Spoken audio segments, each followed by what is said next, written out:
Communication is such a meta skill. Like if you learn to become a good communicator, every area of your life gets better. And the opposite is also the same. Like if you're a terrible communicator, if you can't regulate your emotions, if you're not good with words, if you can't initiate hard conversations, if you're uncomfortable sitting in tension, every area of your life will get harder, guaranteed. What would you say is business owners' biggest roadblock? The biggest thing that holds business owners back is the lack of clarity that they have on what they want, where they're trying to go, and specifically what problems they need to solve. I see so many business owners who are just, they feel like they're drowning in problems. If you stay there for too long, failure is almost guaranteed. And the cognitive dissonance of the things that they want is just mind-blowing, and yet they've been completely unaware of it. Oh, we want to 7x and be the number one, Sparky in the electrical industry in our area. But I also want to work 2 hours a week, and I want to do all of that in 2 years. No, pick a lane. No wonder you're in pain. Like you're trying to do completely incompatible things. Eric, you've worked with a lot of business owners that are also life partners. What do you feel is the biggest conflict or biggest issue in business when life partners are involved? The biggest common theme that I see is... We are back on the Connect podcast, and this is episode 29. Today we have Eric Collins. Eric has been a business consultant in the industry for over 10 years. He's worked with thousands of businesses, and he's worked with businesses anywhere from startup to up to $100 million. And Eric comes from Tasmania. Right now, he flew in for this session, and there's going to be an incredible amount of knowledge and value delivered in this session.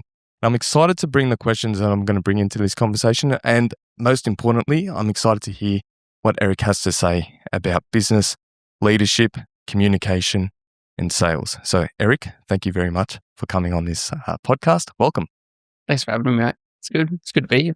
I'm going to start it off. I usually start it off by talking about the journey and where it all began.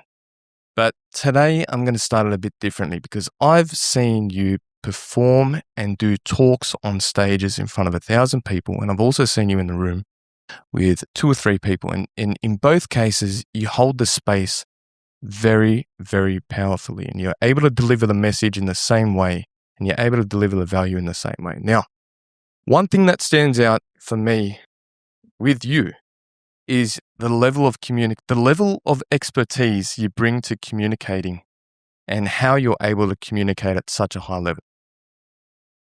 Tell me about your communication journey. Well, it's not great to start. It was pretty rough. Okay. How far back do you want me to go? Well, because I can start by telling you that I was not a good communicator, not for a long time. Yeah. So when I was a kid, I had a double lisp. So I literally, from not being able to communicate at all to speaking on stage in front of 1,000 people, there's been a couple of steps. But I think I had a little bit of a natural gift for storytelling. Like I'm one of 6 kids, so I think I found a bit of meaning and value being able to entertain people and hold people's attention. But I was like the worst communicator for a long time. Like I said, had a lisp, couldn't hold eye contact, really poor body language, stumbled my words, would stutter.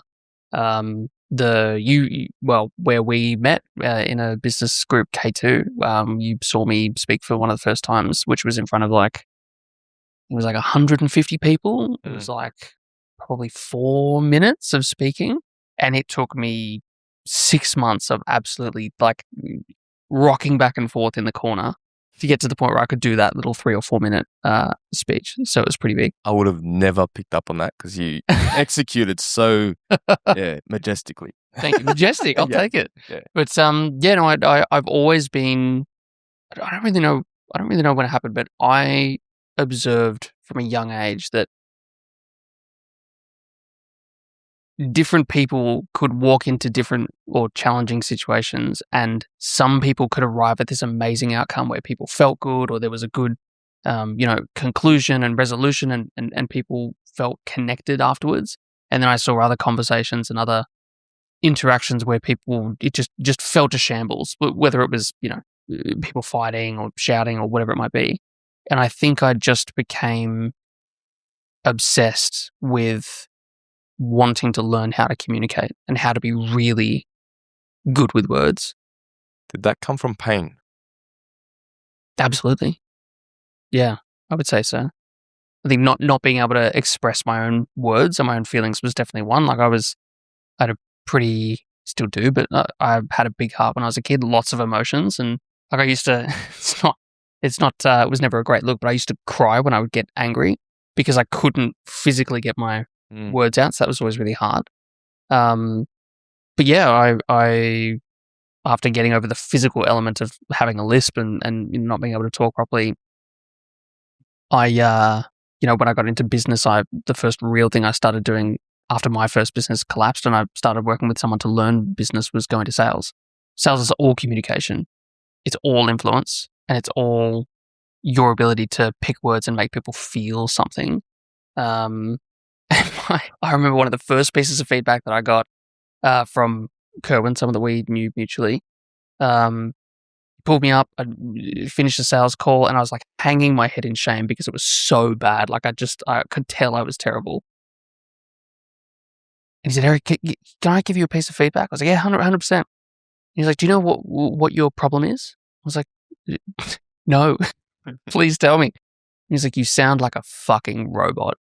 People don't buy from robots. People buy from people. You need to learn how to tell stories. You need to learn how to make people feel. You need to learn how to communicate in a way that will move people to action, but just move people in general. And I took that really seriously.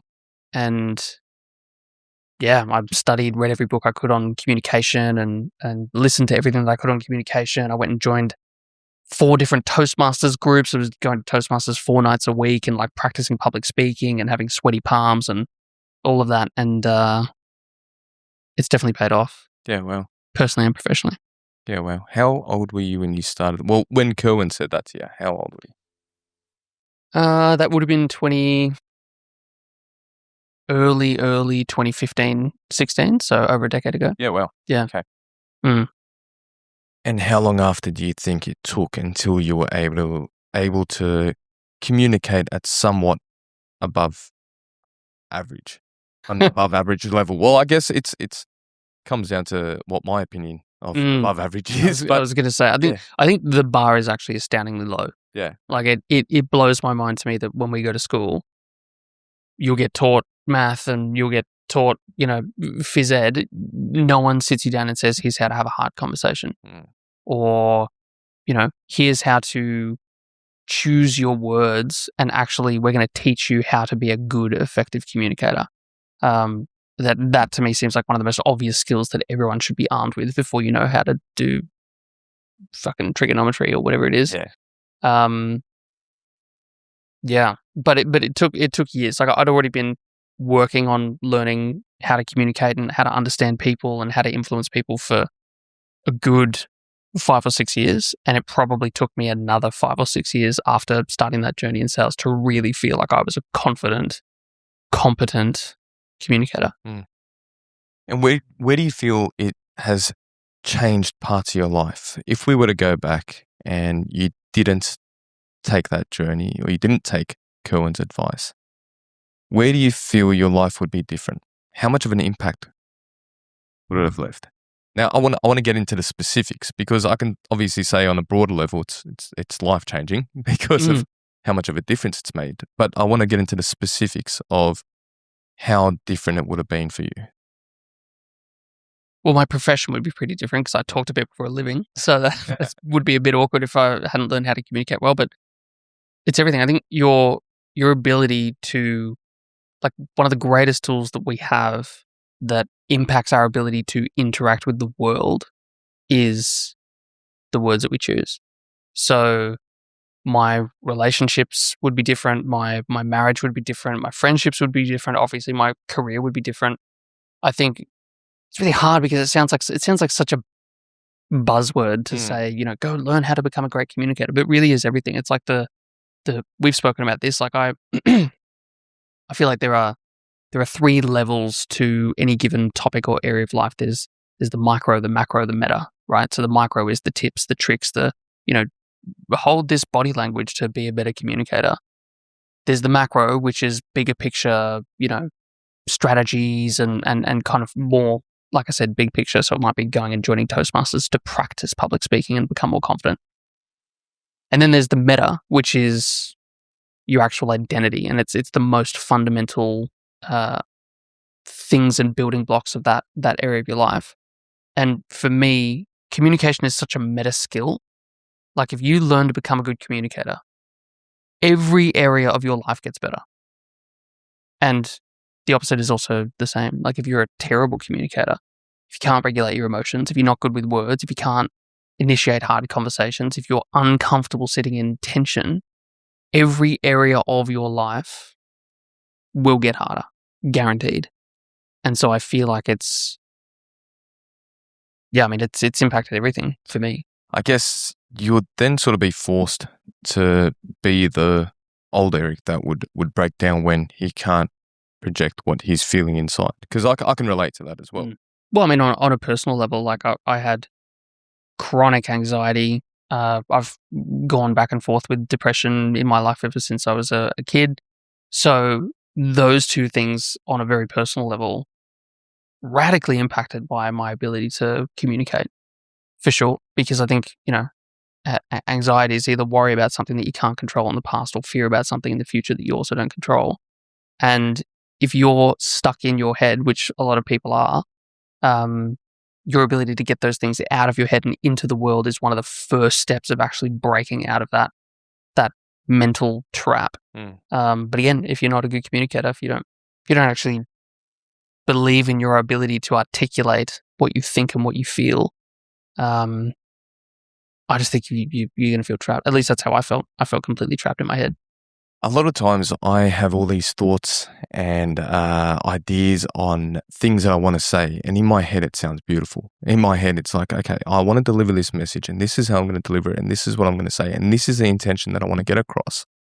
And it's so smooth in my head. And then when the moment comes and I open my mouth to spit out that message, it doesn't come out anywhere near as smooth. And it just comes out as a scramble of shit. And then you spend 45 minutes in the shower that night going, fuck, I should have said this. Yeah. Why do you think that's the case? Because it's really frustrating. Now, in saying that, on the flip side, there are moments where I've also practiced in the past and I deliver the message exactly how I intended it to. But why do you feel like sometimes people don't deliver the message the exact same way or in the way that they would piece it together in their mind? I think a huge part of communication, it's like a spider web. Everything connects to everything else. But I think a huge part of being a good communicator is actually having an inner level of confidence and certainty and strength of character. You know who you are. You know what you stand for. You know what you like. You know what you don't like. You know where you're going. And when you have that, it is so much easier to be grounded in a conversation, because the conversation you're talking about, needing to choose your words and try and get it correctly, that doesn't apply when you're just ordering coffee, right? Yeah. That applies to conversation with your wife when there's something that's bugging you and you need to actually resolve it, or that issue with your business partner where you can't avoid it anymore because it's costing you money and you need to go in and have that. I think for those conversations, as I said, it's easy to go to the micro and be like, oh, well, what you want to do is write your words down and then practice it in the mirror 3 times and then beat your chest and say, yes, I can, and then go in and it'll be great. But that's all BS. Like the best place to go to have the biggest shift for me is go to your meta, which is like, who are you? Why do you actually want to communicate this message? If you have a crucial conversation that you need to have, you can write your bullet points and premeditate it and run 50 hypotheticals. If he says this, then I'm going to say that, then it'll be a gotcha. But I think the best way is actually to ground yourself in who you are as a human. And the other side of that is just practice. Yeah. Literally, like I was talking to a client the other day that needs to fire someone. He's been in business for at least 7 or 8 years, never fired anyone. And he has someone on his team who, from every objective metric, should be fired. And he still hasn't done it. Not because the data's not there, but because it's a really hard conversation to have. As a business owner, it's like one of the hardest conversations you can have. How long was that person with the company for? Well, this is part of it. I think he is an OG. I think he was one of they bought that business. It's the hardest ones. Yeah. Mm. Yeah. And, you know, that to me is a great example of, I said to him, there's definitely things you can do tactically to help that conversation, but you just need reps. Mm. You just need reps. I've fired, I don't even know how many people, at least 40, 30, 40, probably closer to 50 people in my time. I've fired people that aren't even in my business. I've fired people in other people's businesses. And once you've done that a few times, you learn, I'm going to say something. It's going to be awkward. There's going to be some emotion. Then we'll get down to the practical side of what we need to do. And then we'll come out the other side. I heard something once. I loved it. He said, I can't remember who it was, but he was talking about hard conversations or doing hard things. Might have been Hormozy. And he said, most people will spend substantially more time thinking about doing the thing than it takes to actually do the thing. And I think that applies to conversations and communication so much. Like, I know for me, I've had conversations, I have spent hours premeditating what I'm going to say and thinking about what they're going to say and trying to anticipate it. It's like a 6-minute conversation. Mm. And I just think reps count more than just about anything. So in a moment like that, would you not think that preparation is important though? No. Well, it depends. Yeah. A little bit of preparation. Like, if you're not clear on what you want to say, don't try and have the conversation. Okay. Because if you don't know what you want to say, you can't expect the other person to understand what you're trying to communicate. But if you know the general gist of, again, if you're a business owner, there's a team member, they're doing something that's rubbing people the wrong way, there's other people are complaining to you, you need to go and have a conversation with that person. You know roughly what you need to say. 3 minutes of prep will probably get you, I need to tell them to stop doing this. This is the feedback. If they don't change their behavior, they're going to get a written warning, whatever it is. Yeah. The prep is pretty minimal. Mm. And there's actually some really good research and evidence that, specifically to speaking, that shows that the more you prepare, certainly from a public speaking perspective, the worse your performance is. Yeah, right. Like, you don't go on stage to do it. If I need to do a 90-minute keynote, you don't go and write a 90-minute speech and then deliver it word for word, because then all of a sudden, the moment you pause in the wrong spot, or you skip a word or you skip a sentence, now you're trying to correct yourself back to what the script was, and you're in your head, and it'll throw you off, instead of just being present and communicating from the heart about, again, what you believe on the given topic and what you're saying. So there is a huge element of over preparation actually damages your performance. And would that be an example of working at the matter level compared to at the micro? If you're delivering a keynote based on just trying your hardest to memorize all the points rather than just holding the space and just knowing. 100%. Well, I mean, go to the, absolutely. But go to the conversation, because it's an even better example. If you're avoiding a hard conversation with a team member because you need to give them some feedback and it's going to be awkward and they might get emotional, like, think about why you're avoiding that. You're going to be avoiding it because A, you don't want to upset them. B, you don't want to be in a position where it gets really tense and it makes a scene. C, maybe you don't trust your own emotions because you're really frustrated by this person. You don't want to fly off the handle. All of those things are why you're probably, and also just because it's hard, you're avoiding the conversation. But if you know your meta, if you know what your stance is on the given problem, you know who you are, you know what your values are, you know how you believe handling conflict is the right way to handle conflict, you know how you want to show up as a leader, the more solid your sense of identity and self is, the easier it is to sit in that conversation, because if they start crying, you can authentically respond. If they blow up and they start making a scene, you can also authentically respond. You don't have to have like a decision tree matrix of, if they do this, then I'll do that. But if they do this, I'll do that. You can just be in the moment and not be in your head. And a lot of people, where they go wrong when they're trying to have hard conversations and trying to talk, is they're just in their head. They're not even listening to what the other person's saying. They're trying to think about what they need, how they need to respond. Yeah. It's just a thinking disaster. to respond rather than thinking to listen. Yeah. Exactly. Okay. Yeah. Okay. Mate, business. You're in business consulting. You've been in business consulting for a while, and you've worked with many, many, many businesses of all sizes and ranges. all different types of levels of employees and hierarchies and structures and whatever. What would you say in 2026? Oh What God, would you say? AI. AI is the answer. AI.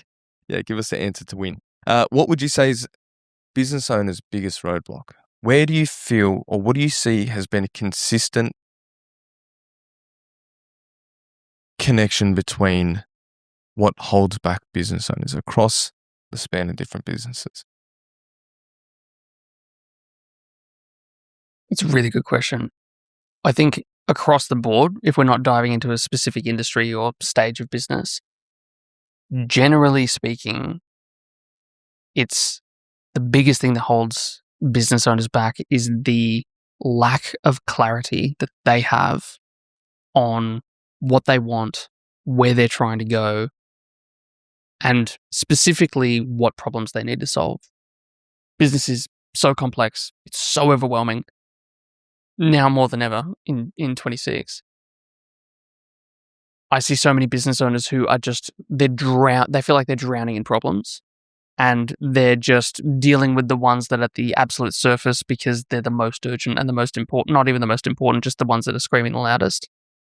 And you just get to a point where you're completely ineffective because, I mean, you've been in business. I'm sure you've had periods like this. I know I have in my business.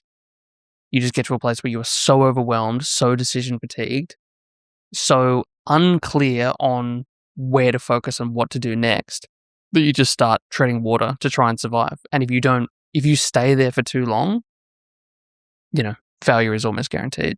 I feel like it's a business owner just constantly being reactive to all the noise and the things that try to grab its glimpses, the business owner's attention during a day-to-day. So it would be hard for a business owner to listen to this and think to themselves, well, how can I not? I still have to do these things. These are grabbing my attention. James from the office he needs an answer to this. And right now I need to make a decision on that. But James is screaming at me right now because I need to give him an answer. And then Jessica from sales is also after this answer. And it's constantly putting out fires or constantly having to throw in a bit of energy left, right, and center. A business owner will be listening to this and think to themselves, how can I not? How would you navigate through that? Well, I would start again by going to what we were talking about before, which is your meta, right? So this is a lot of where I start with my clients when I first start working with them, is really getting them to sit down, be still, and think about what is their meta. Why are you even in business to begin with? Because a lot of people just made the decision to get into business at some point in time and they kind of never looked back. They just started paddling. And, are you in business to scale? Are you in business because you just hated working for someone else? Are you in business because you have a specific wealth goal that you're trying to achieve? Are you in business because you're not particularly ambitious or, much of a capitalist? You just love what you do and you like being able to do it on your terms. Whatever your answer is to that question completely changes what you do next.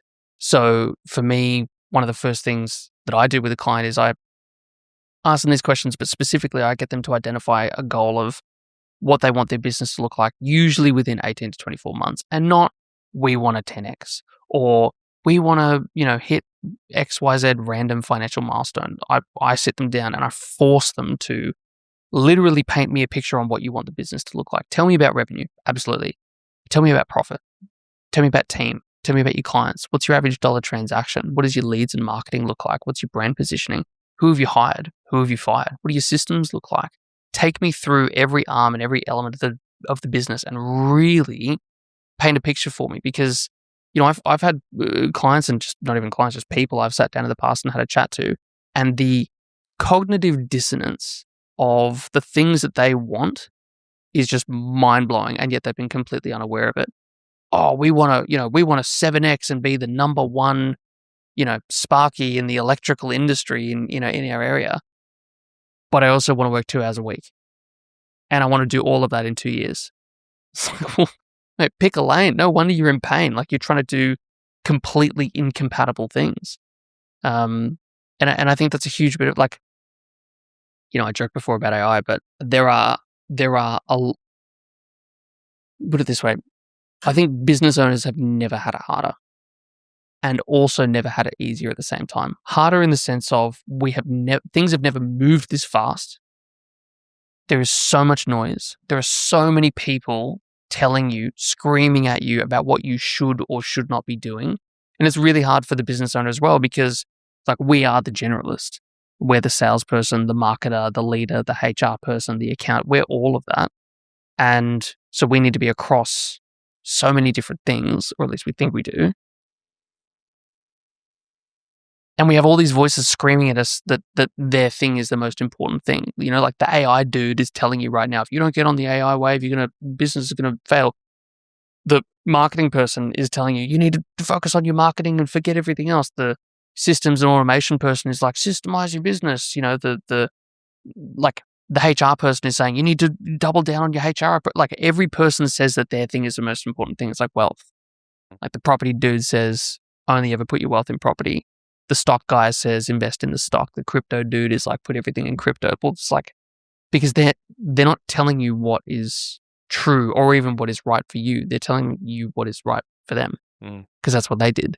And the reality is there's multiple ways to be successful. There's multiple ways to build a successful business. So if a business owner is listening to this and they're feeling confused, frustrated, overwhelmed, and lacking clarity, I would say maybe you do need to answer James. Maybe you've got heaps of fires that right now, this second, you need to put out. But you are never going to move forward unless you actually pull up stumps, be still, figure out where you're trying to go. And once you have that, you know, using the language of a mission, once you have that 18 months to 2-year mission that's actually built in a way where it's not a fluffy thing on the wall that makes you feel good, it is a tangible, practical decision-making tool, well, then you can start to organize the chaos around you and say, okay, well, yes, there's 50 fires that I'm surrounded by right now. And that might be true, but they are not equally important. And they are certainly not of equal significance if they were to be fixed and what impact that would have on the business. And then you get to work. Yeah, well. And you do that consistently. Mm-hmm.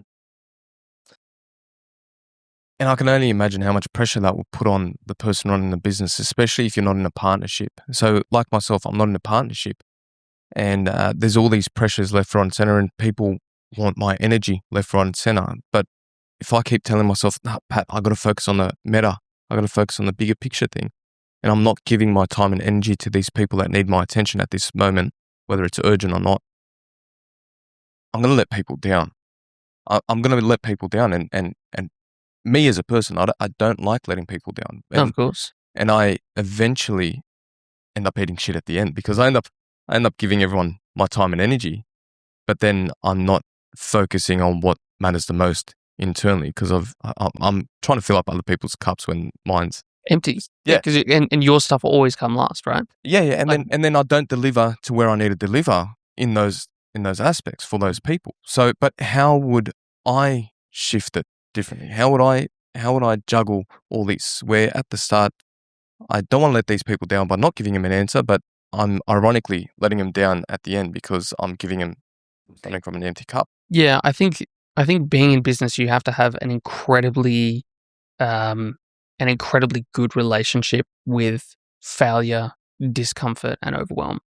Because by virtue of being in business, you are always going to have more problems that you could solve than resources that you have to solve them, right? Unless someone's out there and they have infinite money and a time machine and they can just blow up every problem that they want, throw money at it and just pause time to work on it for as long as they want, come and find me and I'll pay you a handsome dollar. But unless you have that, you are always going to have more problems that you could solve than resources, time, money, attention to solve them. Which means that we need to make a decision about which problem we solve, which problem we don't. When you look at if you look at business through that meta, it's like, oh, well, this is literally just an iterative game of constantly picking the right problem to solve and picking which other problems to ignore. And the truth is, most business owners are just really shit at not fixing problems.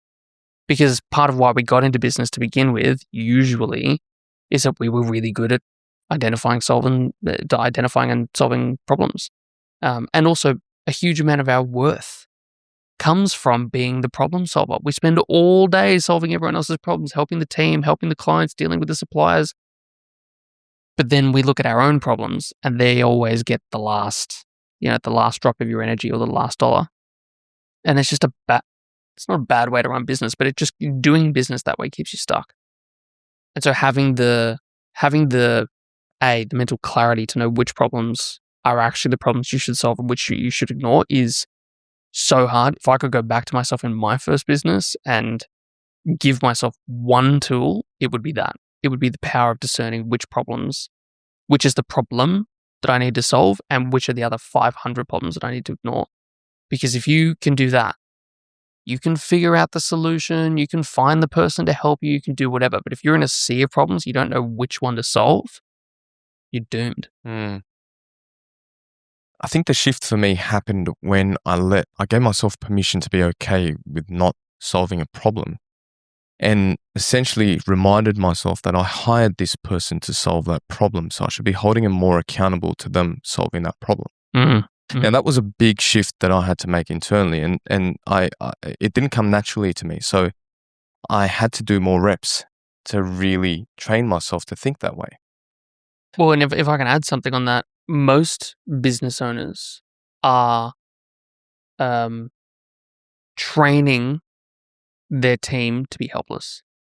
Like, trained helplessness is a real thing, because most business owners, if you get them alone in a room and no one else is there listening and they can talk freely, will usually feel some level of frustration or resentment towards their team because they don't think like me, and God, why is it so hard? And this is so obvious. Why did no one do it? And finding good help is just impossible. And there's, elements of truth in all of that. But when you look at how those same business owners show up, they train all of their team to just be mindless drones with no problem solving skills, because the moment a problem pops up, that business owner swings in to fix it, rather than actually going slow to go fast and going to that person saying, listen, James, this is your responsibility. Why are you calling me at 2:00 on a Tuesday? This is well and truly within your skill set. Go fix it. Come back. Tell me how you went, and let's debrief together. Because that's way harder and way more uncomfortable than, oh yeah, I'll handle it. Yep. And then just flying off the handle and doing something. I guess that then comes down to letting yourself be more comfortable with having hard conversations. And then that would 100%. then tie into what elements of leadership, I guess. Now, for a lot of business owners, there's an element of imposter syndrome. And I can only imagine not just business owners, but people in management positions or people in positions where they're looked up on.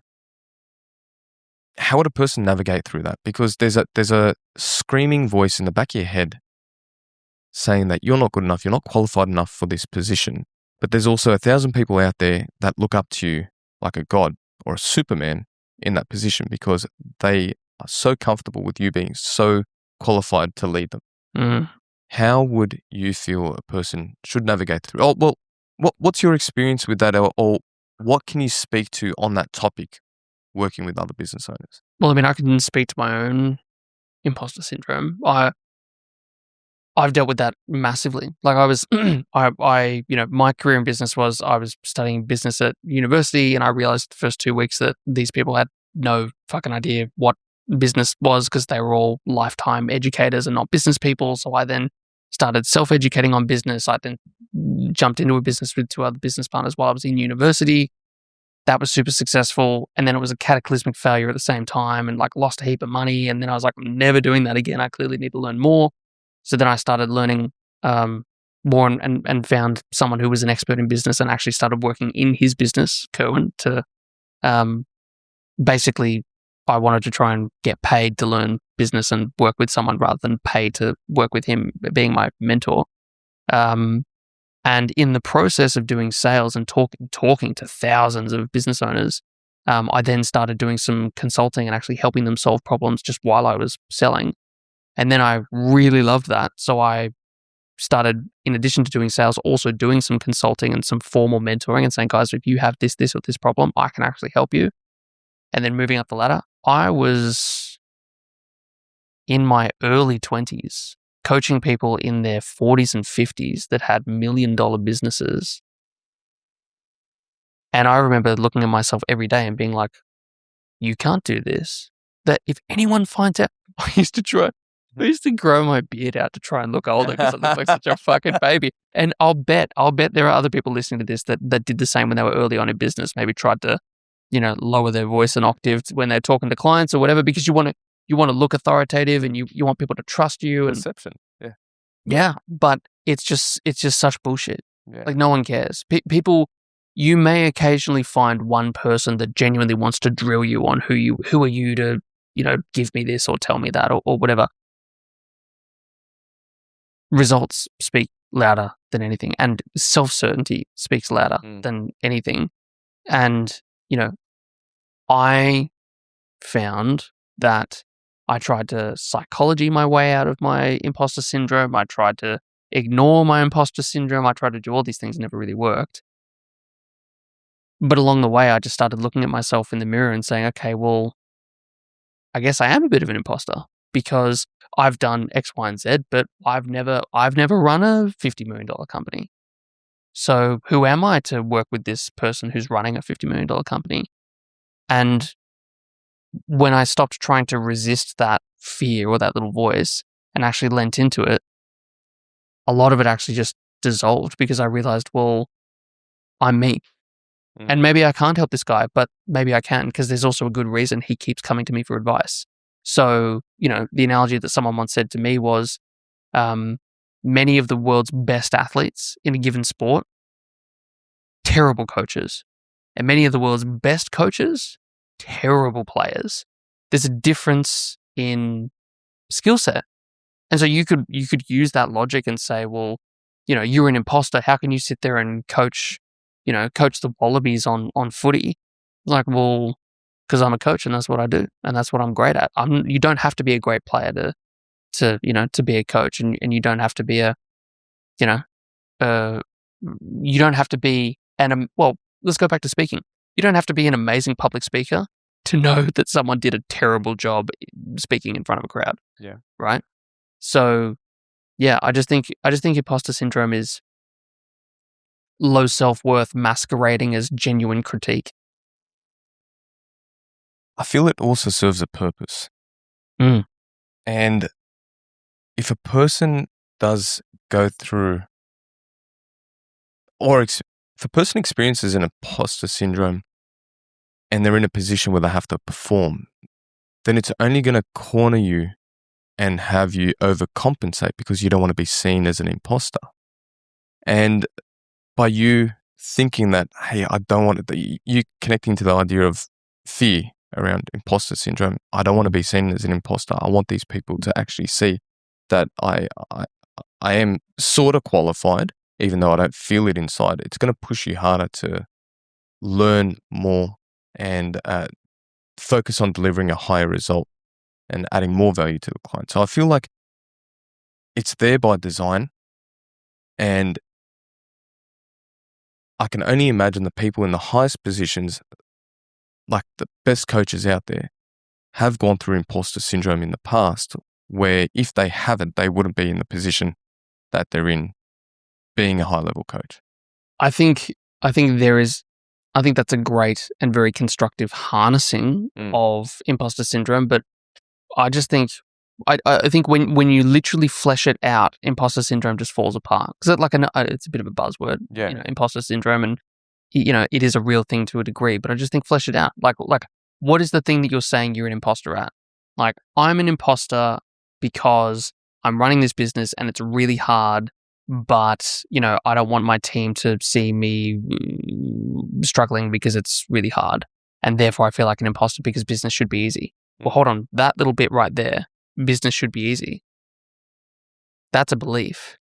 And if you remove that belief, all of a sudden your whole imposter syndrome collapses. Because if you believe, for example, business is actually one of the hardest things that you can do, well, then if you're having a bad day or you're struggling, you don't give a shit if your team members see you really stressed out, or if you show up poorly to a client meeting or something, because I'm doing one of the hardest things I could possibly do. Yeah, I'm going to have imperfect moments. So I think, again, there's 50 ways to skin a cat. I think if someone is dealing with imposter syndrome and it's not driving them to be more ambitious and work harder, it's it's paralyzing them from doing the thing that they want to do, I think, talking about it out loud is actually the best way to crack it, because as soon as you start talking to someone else, you're going to realize how ridiculous most of the thoughts you have in your own head are. Absolutely, yeah. But I also just think logic is a really powerful thing, and most imposter syndrome is emotion, not logic. Yeah. And then something that I've taught myself over the years to diffuse certain beliefs, to push me through. I'd ask myself, where is the truth in that? And Great question. I do look at things from a different perspective after I've beaten myself up over whether or not this is me or this isn't me. I just look at it from an unbiased perspective, and I ask myself, where is the truth in that? And I dive into it that way. And if I need the evidence to say whether or not I'm connected to this person that I believe I am or not, it would come off the back of just logic and asking is there actually truth in what I'm saying, or is it just me playing the pity party? Yeah. Well, I think a lot of imposter syndrome also is just ego. Like it's high self-worth pretending to be low self-worth, masquerading as, imposter syndrome, because embedded within that, I'm an imposter and people are going to see me and think that I'm, a fraud or whatever, is the assumption that people are actually looking at you and thinking about you. People think about you way less than you think that they do, because they're busy thinking about themselves the way that you are right now, thinking that everyone's thinking about you.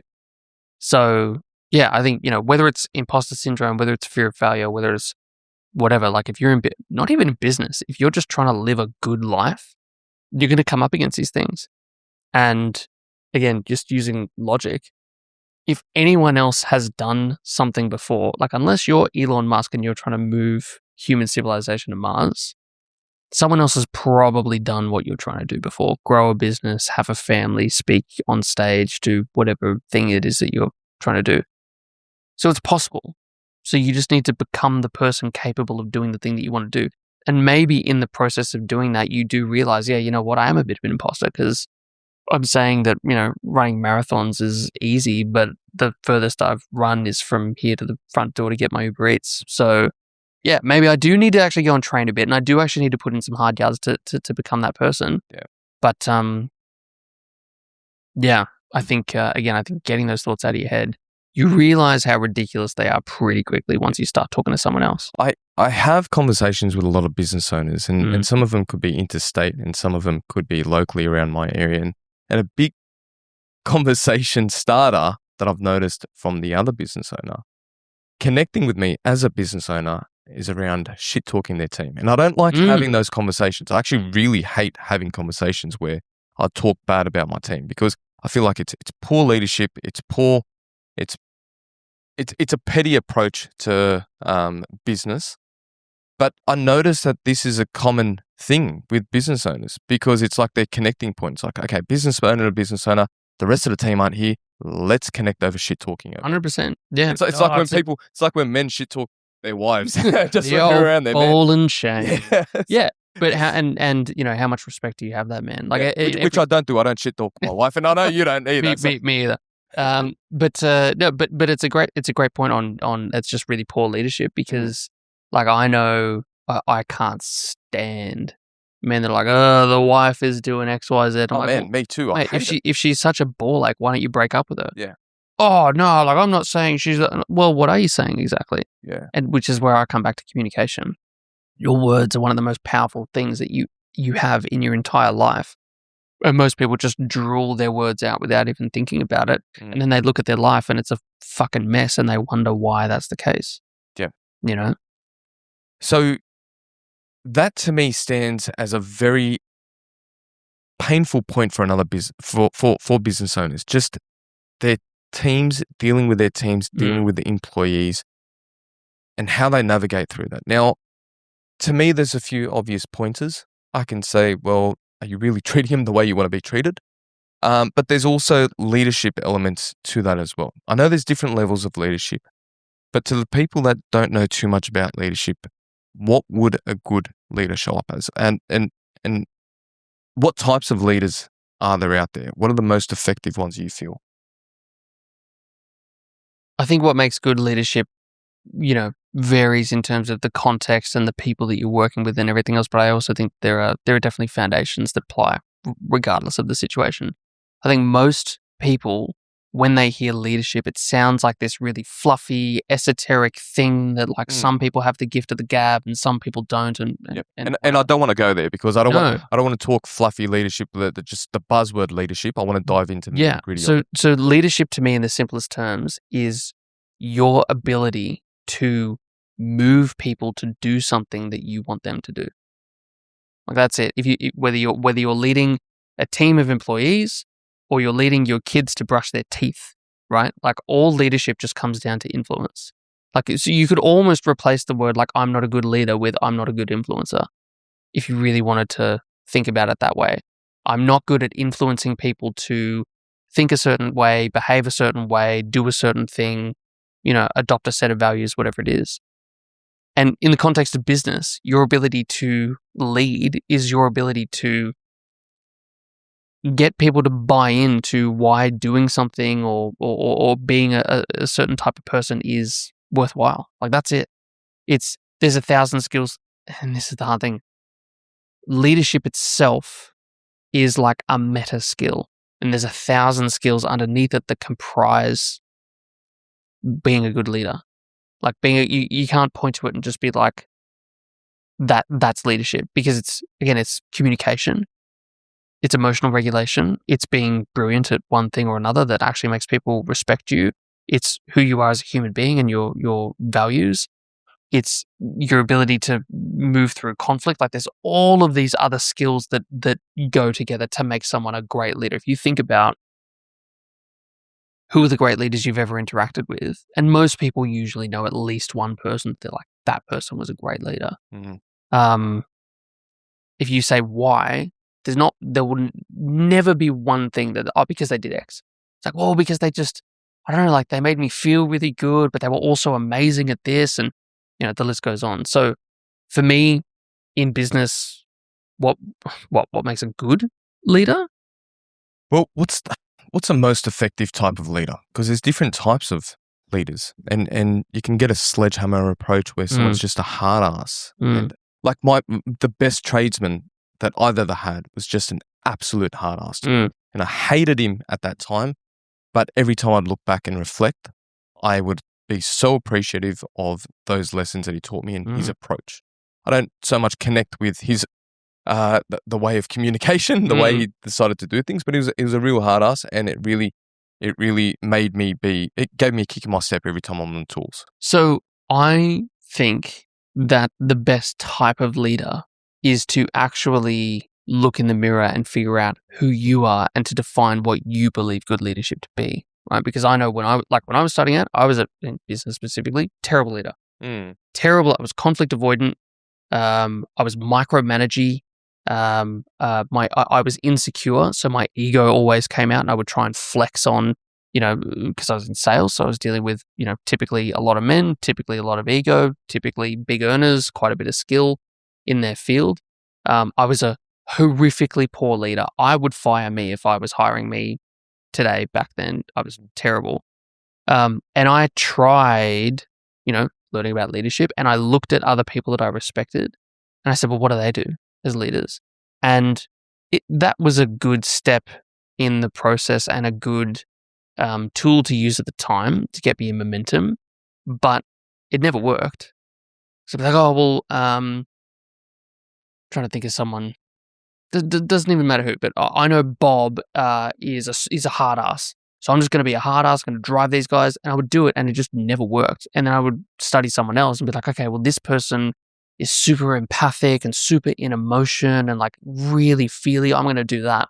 And it just wouldn't work, because what I found was I needed to actually define what leadership looked like for me and go be that.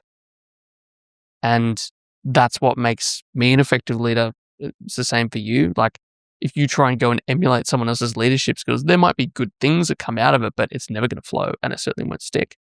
So the best leader, quote unquote, is you becoming the best version of you. Because I know people who are great leaders that are super direct to the point where I look at it and I'm like, I would not do it that way at all.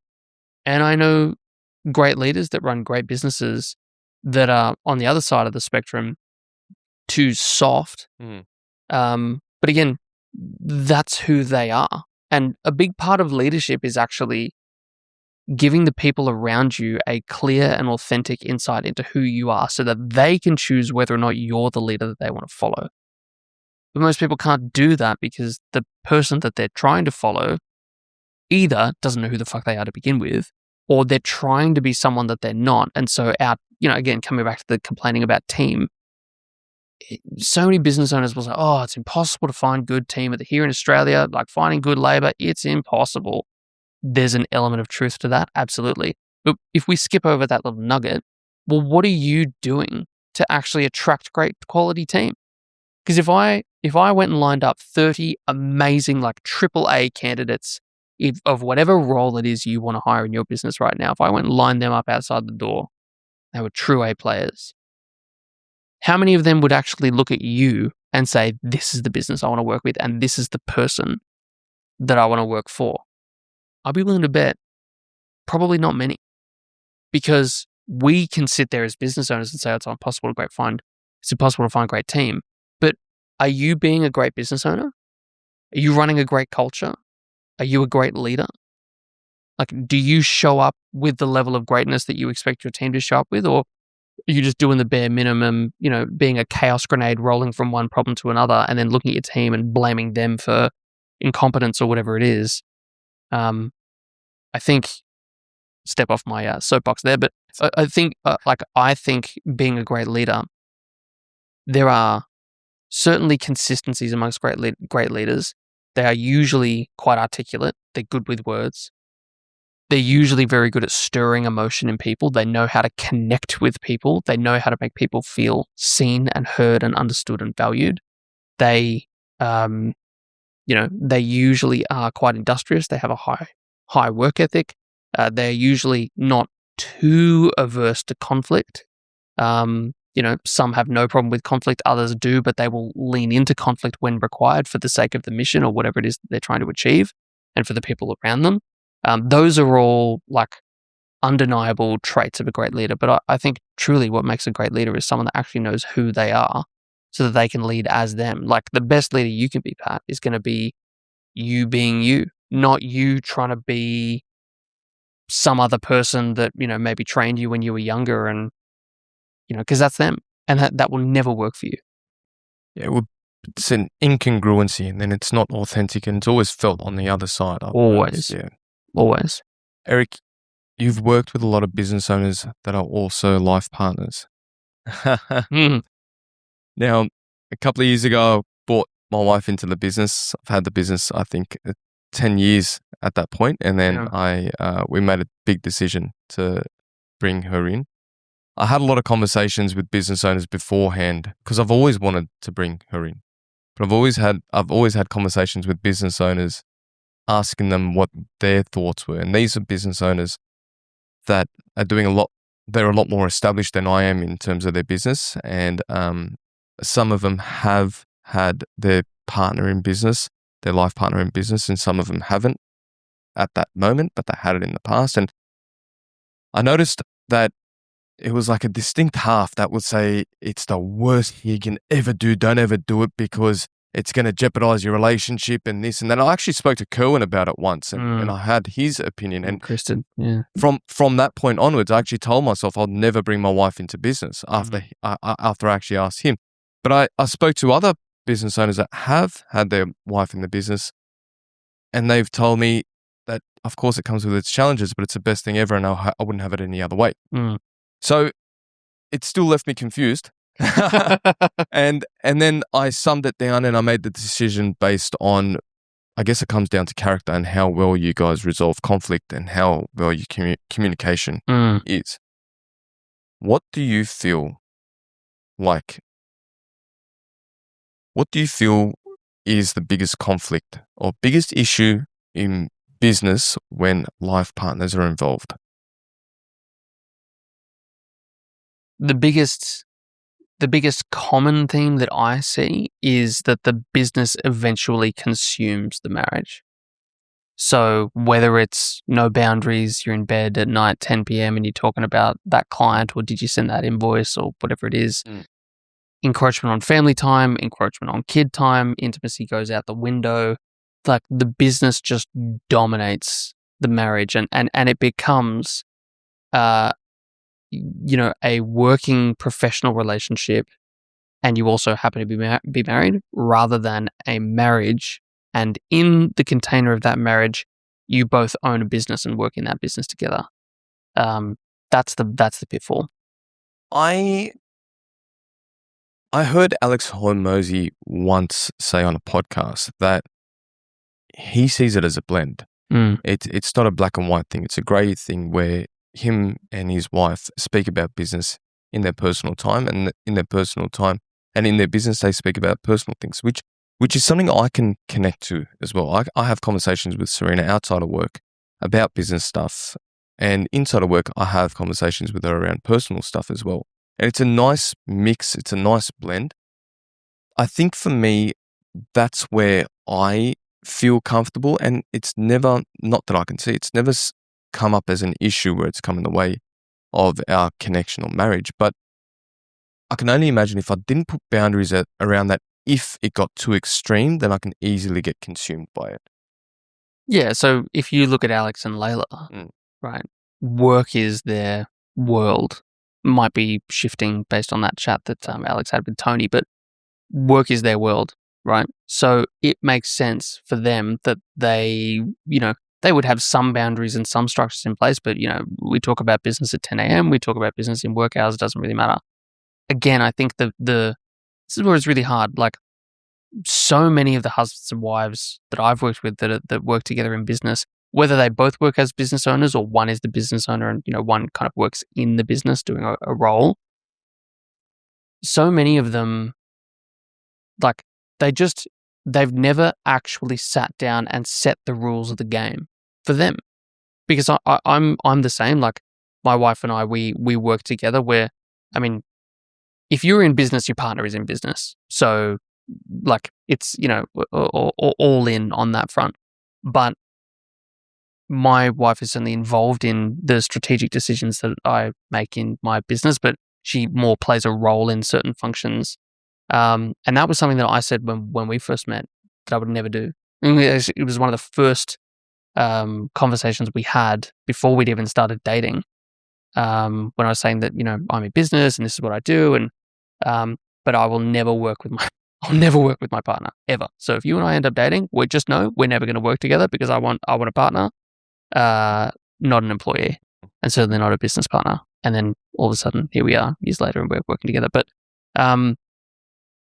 for me, making that decision again, we sat down and set the rules. Like, I have a much higher tolerance for talking business and doing business than she does.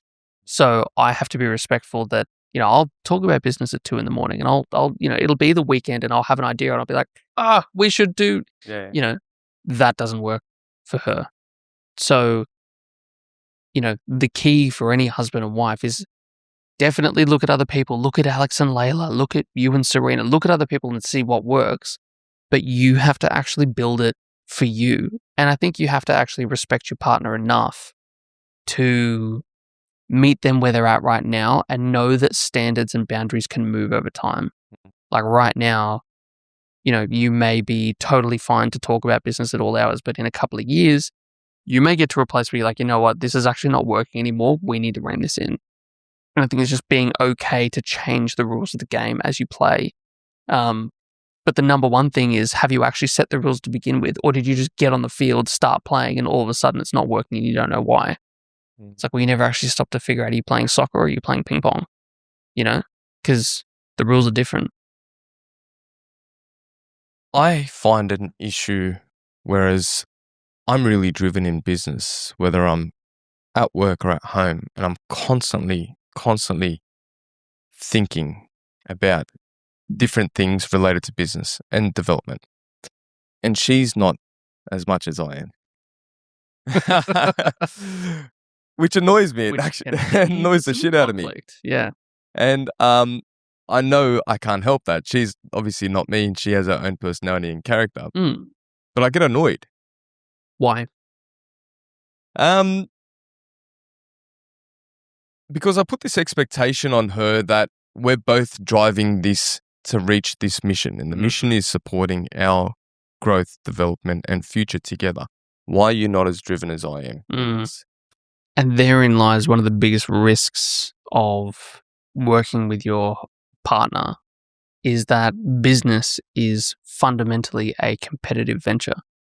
Capitalism is a competitive venture. Marriage, on the other hand, not great when it's a competitive venture.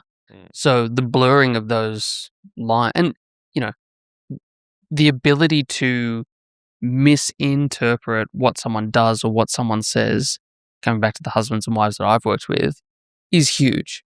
Like, his phone rings, he answers it, it's Saturday and they're out to lunch. He steps away from the table for 10 minutes. He thinks he's doing the right thing because he's like, if I handle this now for 10 minutes, it means I can actually knock off early on Monday and we can spend some more family time together.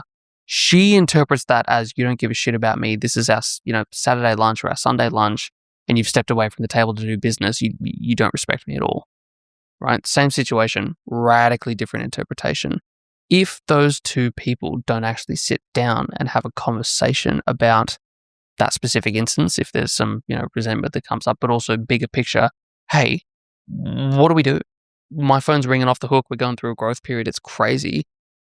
How do we handle this in a way that is good for our marriage and also good for our business? Because, I'm like you, I'm a tad ambitious. I love work and I love working and I love doing what I do. I would be a very boring version of myself if I only worked 9 to 5, Monday to Friday, and didn't think or talk about business outside of that. I would, I don't know what I would do, but it wouldn't be good. Because I love that. Yeah. Sense of purpose. It gives me purpose. I just love solving problems, and business is like the ultimate thing because you can never solve enough problems. There will always be more. So, yeah, I don't think it's about. I think you can learn external, but I think you have to actually look at yourself. And again, if I think about the couples that I've helped, the biggest improvement that I have seen, because I have seen business ruin more marriages than it has strengthened marriages, to be blunt, it's probably 80-20. Yeah, well. Maybe even 90-10. Yeah, well. That being in business has damaged their relationship over time. But for the 10 to 20% where they've maintained a good relationship and working together has actually strengthened their relationship, the difference in those couples is, surprise, surprise, they communicate. They have conversations when boundaries are being pushed and they need a little bit more structure. They talk about, the state, like they prioritize talking about the state of their marriage as well as the state of their business is another big thing. Like we'll call a meeting in our business all the time to solve a problem or deal with something. When was the last time you called a meeting for your marriage? When was the last time you sat down and actually wrote out an agenda and said, right, these are the things that are not working. Let's look at the P&L of our intimacy and see if we're, in the red or the black. It's hard. It's super hard. Yeah. That's a very interesting perspective. I noticed since we started working together, it would be easy for resentment to build up, and I had to be very careful with that because it was a very careful decision we both made when it happened. Because the last thing you want to do is jeopardize your relationship, ironically, through your business, because the business intention is to support your marriage. And then the other way around, you end up shooting yourself in the foot. So I noticed at the start, resentment could easily come out. But over the months and years that we've been in business, I can look back and I can say it strengthened our relationship because when there was conflict and challenges that would arise, we would both have our little go at each other and grow past it. And then we can see how much that's also affected our lives together, living together. Now, that's not to say everything's perfect. Still like things differently. And this is in no way shitting on my wife. She's actually pretty good. She's awesome. In her position. And she's very fair and understanding. She's going to hit me after this fight. I was going to say, read off the teleprompter. Yeah. So it's but it's something I noticed over time where I can easily get swayed into looking at this as resentment, or I can easily flip it and treat this as an opportunity to grow past the challenge that we've just both experienced. Yeah, I also think that some people wear certain hats better than others. Yeah. Like, I know my wife, she's very good at certain things, very valuable in the things that she does in our business. But she wears the wife hat and the mother hat so much better than she wears the employee hat. Like, at a fundamental level, she just does not, she's plenty ambitious. She's all of that. But she doesn't look at work the same way I do. And coming back to leadership, one of the things for me in how I build teams and what I look for people that I work with, I don't want you to, like wake up, work, eat, sleep, wake up, work. I want there to be richness in your life, but it's a non-negotiable for me, for people that I work with in my team, that you are invested and passionate and bought into whatever the business is that we're trying to achieve. I don't work well with people that are just checking in and checking out. In fact, I don't work with people like that because for me in my leadership, that's just not what I want. So, there's an easy conflict there, because if Maddie's working in the business and doing certain things, but it's not her, like her role and the things that she does, she's not getting up in the morning being like, oh boy, I can't wait to do that thing.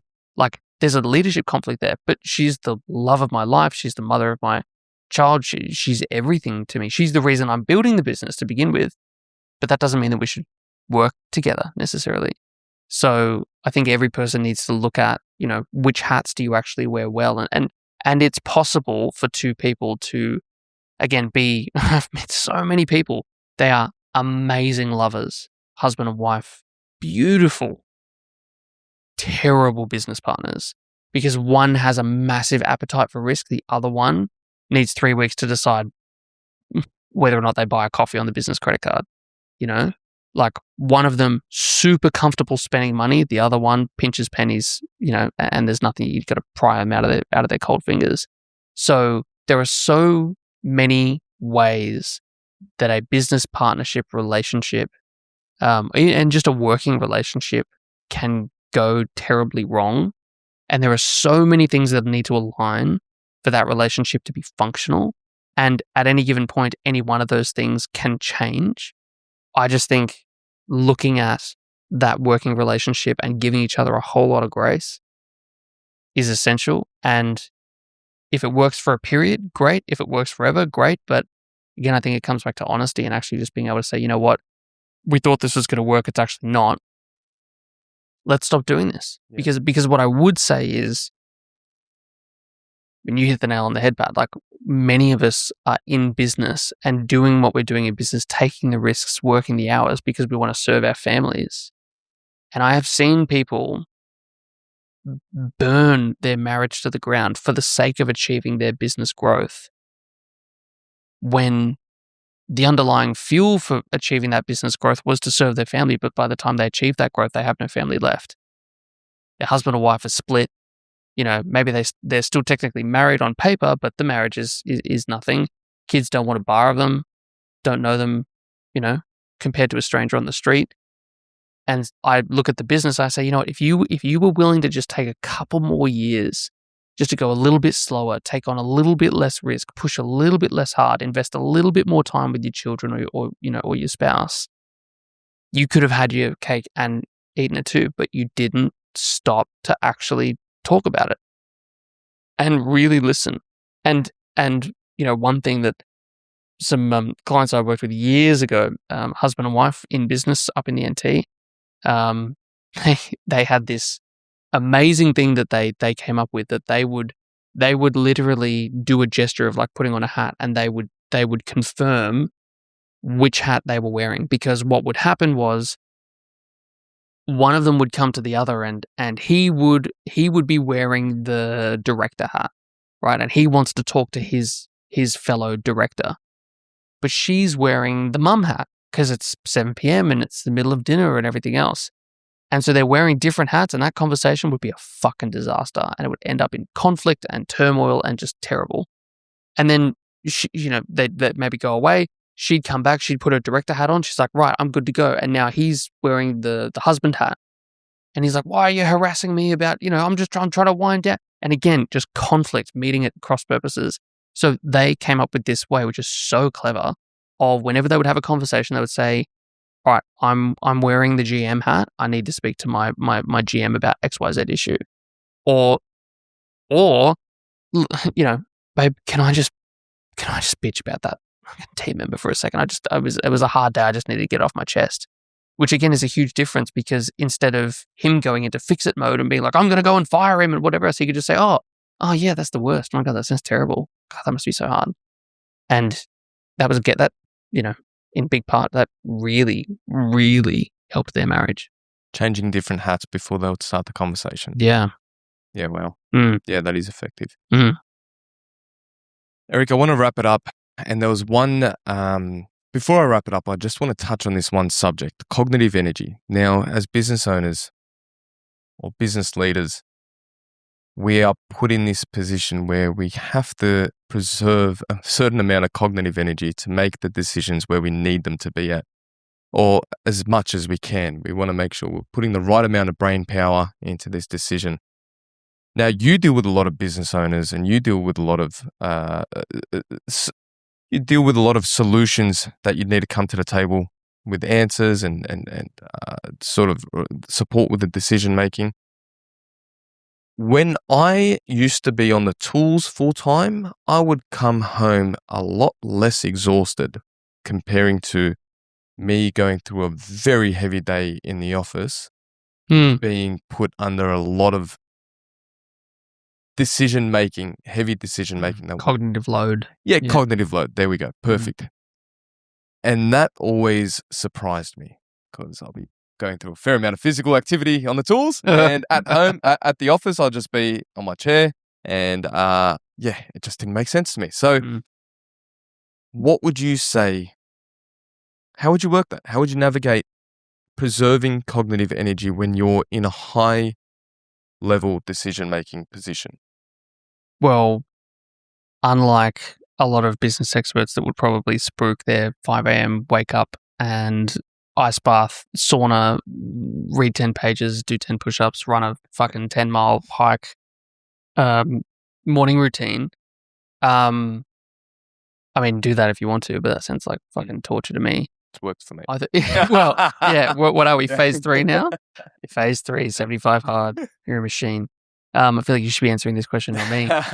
All right, I this may not land with some people, but I feel like, especially in the West, our ability to just work hard is declining precipitously. I think we've never had more comfort and convenience in our life, and I just think most people don't know how to work hard, to be honest. And I, calling a spade, I've done periods of manual labor in my life, but I've never been a tradie on the tools for 20 years, and my knees are fucked and my back is sore and all of that. So I fully respect that. But when it comes to cognitive load and your ability to get stuff done as a business owner, I just think most people quit when it's hard. And I just think, like, you're in business, you're going to spend a lot of your time overwhelmed, confused, frustrated.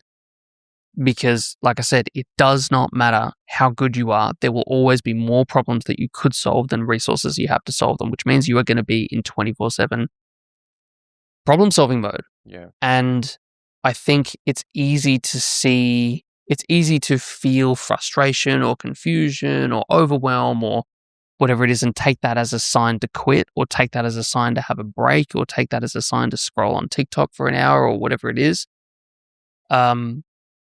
But, for me, the things that help my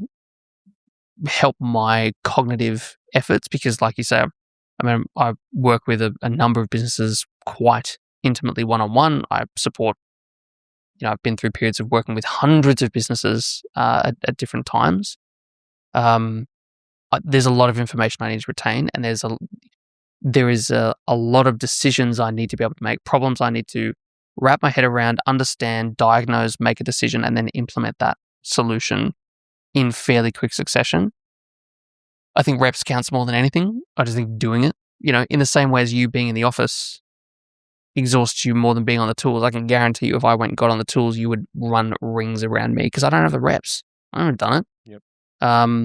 But I do think deliberately flexing the muscle of, how to make good decisions, but also just how to think. Like, it might sound weird, but I think a lot of people just literally don't know how to think. They don't know how to approach a problem. They don't know how to break something apart and diagnose the parts of it. They don't know how to differentiate their emotions from their intellect. And thinking is hard.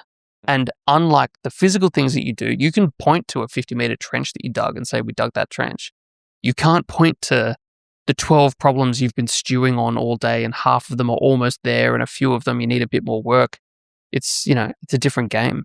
But I do, I just think it comes down to practice, like practicing solving problems deliberately.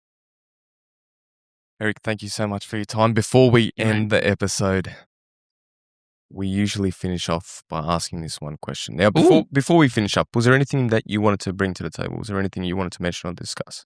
No, I just thank you for having me on. I love, as you can tell, I love talking about this stuff. I appreciate it, mate. Let's jump into this question. This question we serve every guest that we've had on in the past is the following.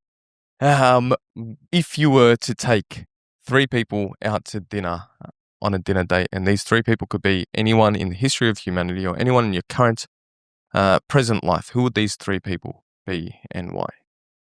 Oh, God. Can that be one of them or no? God. That's a really good question. 3 people? 3 people. Not including me? No, you can't. You're hosting them. Oh, okay, great. I don't fuck it up. Jesus would be one. Okay. I'd take Jesus to dinner. I have a couple of questions. Oh, God. I'm trying to think about 2 other people. The clock is ticking. Maybe alive right now, Elon. I would take Elon to dinner. I would love to just understand him and have a night of dinner conversation. And I'd bring Maddie. She'd be there as well with me. Yeah, so, nice. Yeah, that'd be pretty awkward trying to explain why I didn't invite her. You know what's funny? We're on episode 29 and no one's ever said their wife before. Well, there you go. Yeah, well, okay, well, that makes sense. Jesus, Elon Musk and my wife. There you go. Okay. How about that? Interesting dinner party. Yeah. Mate, thank you so much for coming on. This is one episode that I was looking forward to for quite some time. Thank you, mate. We'll see you guys. We'll see. Hopefully you guys got a lot of value out of this conversation, and we'll see you guys on the next one.